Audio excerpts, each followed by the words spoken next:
안녕하세요. 나무숲 자람터입니다. 오늘 저희가 알아볼 내용은 부모가 어떤 태도를 취해서 아이와 대화하면 좋을까에 대한 내용인데, 부모의 태도가 아이의 마음을 결정한다 라는 제목입니다. 아이를 만드는 것은 도대체 누구일까요? 보통 다 알고 계시는 주 양육자가 되겠죠. 그래서 아이가 주로 만나는 대상을 주 양육자라고 합니다. 엄마가 될 수도 있고 할머니가 될 수도 있고 아빠가 될 수도 있겠죠. 그래서 그 거울을 보듯이 그 주 양육자가 나를 어떻게 대우해 주는가, 나한테 어떻게 얘기를 해주는가, 그 거울을 보고 아이는 자랍니다. 그래서 주 양육자가 어떤 거울이 되어주는가가 굉장히 중요한 문제가 됩니다. 그래서 말보다 더 전달이 잘 되는 것은 기본 태도인 비언어적인 표현, 말투, 뉘앙스, 표정, 몸짓 같은 부분들이 더 전달이 잘 됩니다. 그래서 보통 하시는 부정적인 꾸짖음보다는 그 상황에서도 긍정적인 지지가 더 필요한 상황들이 있을 수 있는데 잘 못하시더라고요. 보통은 아이들이 산만하게 뛰거나 아니면 스스로 뭔가를 할 수 없을 때 격려나 지지보다는 지적을 많이 하게 됩니다. 그래야 고친다고 생각을 하시더라고요. 그래서 바로 앉아, 똑바로 먹어, 너 할 수 있는데 왜 못해? 이렇게 부정적인 메시지를 가득 담은 거울을 비춰주시죠. 저는 이런 부정적인 거울보다는 바로 앉아보면 어떨까? 너 스스로 할 수 있지? 우리 이렇게 해보면 어떨까? 야, 너 밥도 스스로 잘 먹으려고 노력하는구나. 현재 상황은 잘 못하지만요. 그렇게 긍정적인 거울을 비춰주시면 아이는 이 거울을 보고 자아상을 만들어가게 됩니다.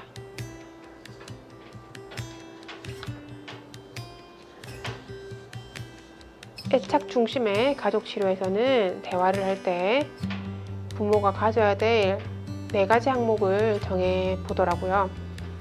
명랑함, 수용, 호기심, 공감. 그래서 이 4가지 항목을 오늘 한번 보도록 하겠습니다.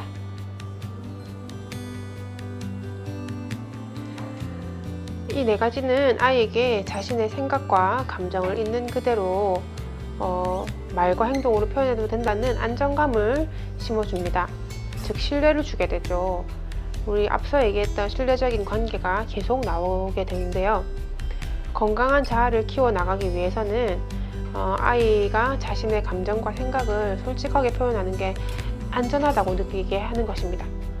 어떠한 것이라도 이해받을 수 있고 잘못을 용서를 받을 수 있다고 생각을 해야 하는데, 그렇지 않으면 아이들은 단지 무서워서 혼날까봐 자기의 잘못을 숨기고 또 감추게 되면 거짓말을 한다거나 때를 쓴다거나 아니면 남 탓을 한다거나 이런 방식으로 자기를 잘 안 드러내려고 하겠죠. 자, 아이를 잘 이해하고 잘못을 용서받을 수 있게끔 만들어주는 것은 필요한 과정인데, 그렇다고 틀린 행동에 교정을 하지 않고 행동까지 허용해 주라는 뜻은 아닙니다. 앞서 우리가 이야기해봤던 단호하게 훈육하기에 대한 부분은 꼭 필요합니다. 그래서 부모는 아이가 언제나 편안하게 머물 수 있는 심리적인 안전기지가 되어야 합니다. 힘들면 세상을 탐험하다가 언제나 돌아올 수 있는 피난처도 되어야 하겠죠. 그래서 아이의 행복이 양육에서는 무엇보다 우선시 되어야 한다는 것을 잊지 않으시면 좋겠습니다.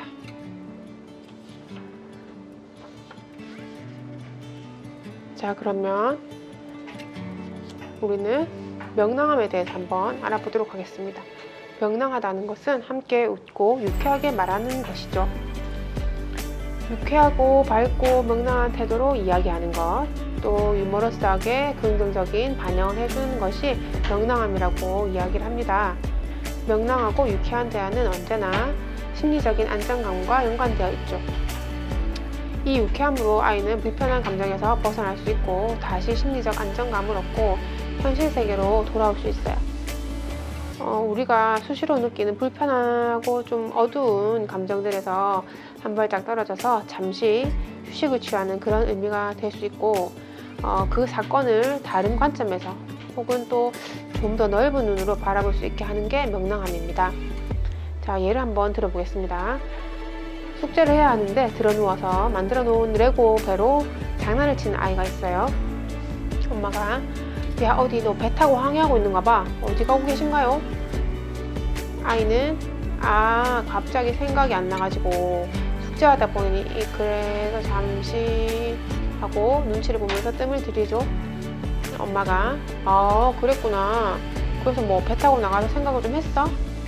이렇게 명랑하게 물어본다면 아이는 응, 이제 문제 다 생각이 나서 다시 풀어봐야겠어. 이렇게 상황을 잘 돌릴 수 있는 힘이 생기게 됩니다. 자, 그 다음 함께 볼 것은 수용입니다. 수용은 미소 지으면서 아이의 마음에 공감해주는 것을 말하는데요.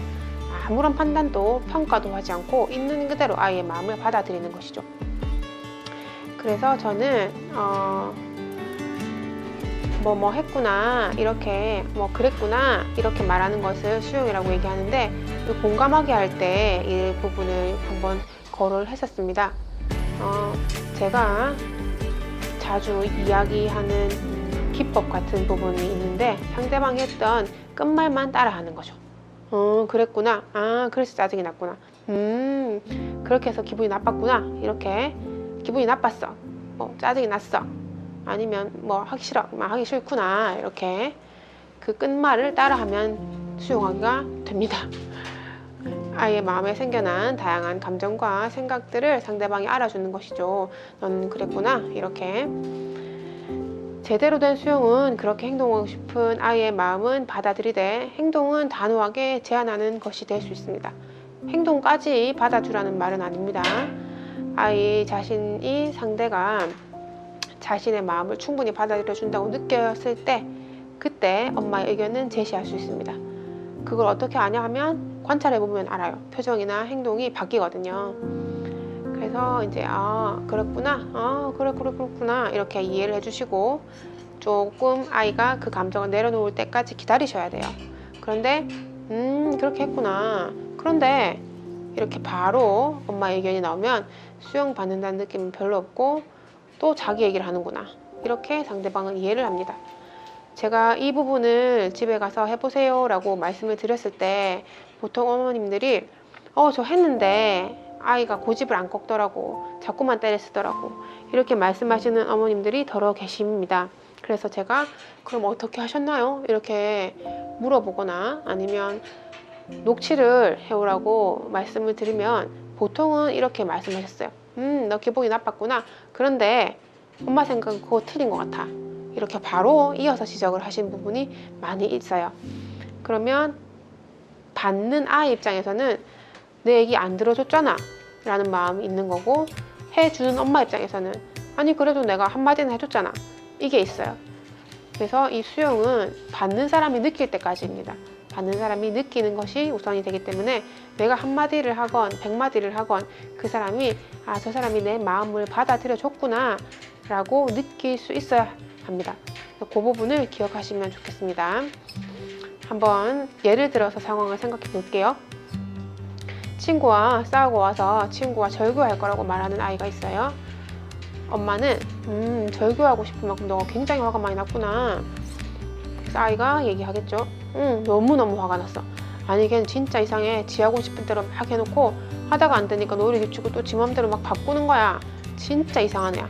내가 너랑은 다시는 안 놀아. 절교할 거야 하고 말했어. 엄마는 절교란 말이 좀 마음에 걸리긴 하지만 그래도 침착하게 감정만 수용해 주려고 노력을 해야 하죠. 그래서 너가 안 보고 싶을 만큼 엄청 화가 났구나. 맞아. 그럴 만큼 화가 날 때가 있지. 걔의 태도 때문에 네가 화가 엄청 날만 했어. 이렇게 이야기하면 아이는 맞아 진짜 화가 났어 라고 엄마한테 뭔가 자기 상황을 충분히 이야기하겠죠. 그래서 아이의 이야기를 한참 듣고 난 뒤에는 엄마가 아이의 표정을 살펴보게 됩니다.